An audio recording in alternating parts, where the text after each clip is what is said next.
Garangkenya sodati kagaganu nimbaku kamfani luwatin nebinu ni onni gamne lonanaku Garangkenya sodati kagaganu nimbaku kamfani luwatin nebinu ni onni gamne lonanaku Goto angila intana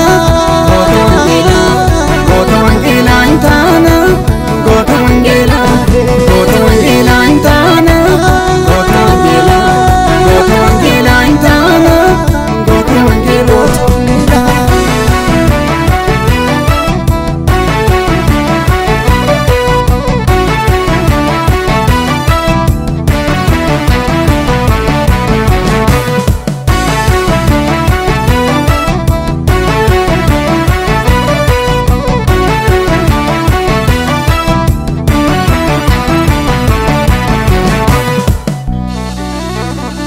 Gomtune banyatu ilalte difti male namni gowan ku himbe ku sasabe do male Nigaru akasmiti kayo da manawale alalun tundange su yorun enduna male Isho aka kormanda ko asiti madadina Watinya ini dah lo hundurat ya gamma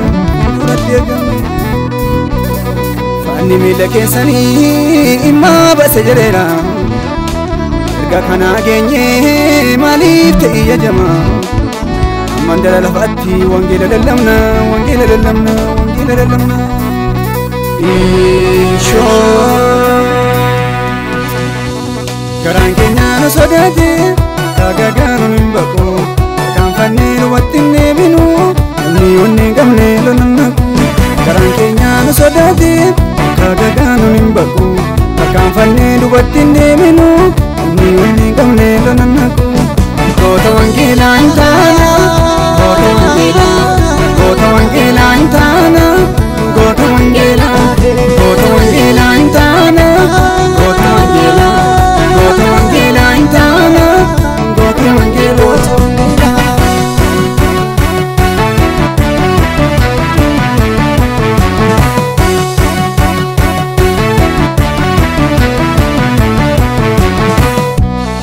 Kalli bebersa jette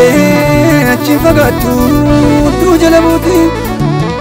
Durabotu warra jallota goftan deera kaminu moti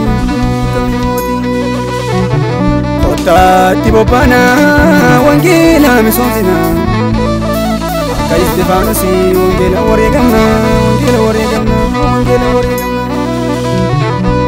Leenci bineensa yoo argee qabeenyaata malee raansisu Otoo gooftaan nu jiru raddaa keenya orminaalu Dura keenya dhaabbattee bookee gammemsitu turii nu jira turii nu dura Inni nu wajjin hin jiru hundumarra onjaala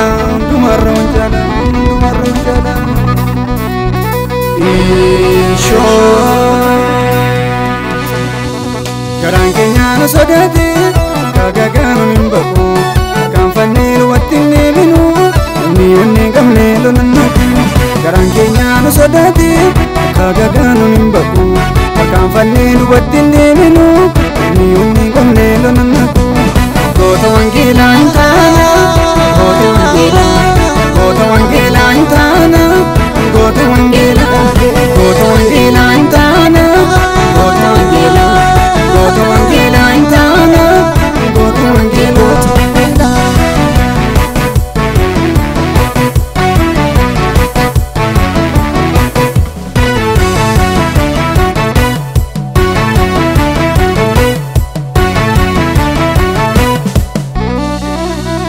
Wabai baay'ee cimaa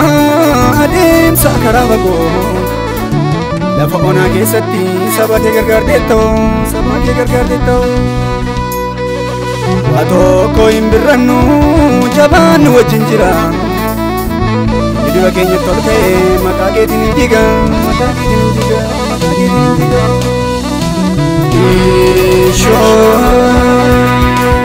kan kanaa itti adeemna maaliif isa sodaanna jagni bakka karra caalu gooftaan nu wajjin jira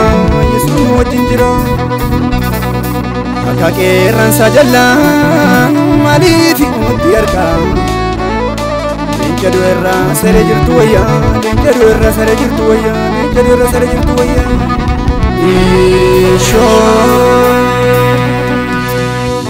Garaan keenya nu sodaate gaagagaan hin baqu kan fannee lubatti hin deebinu namni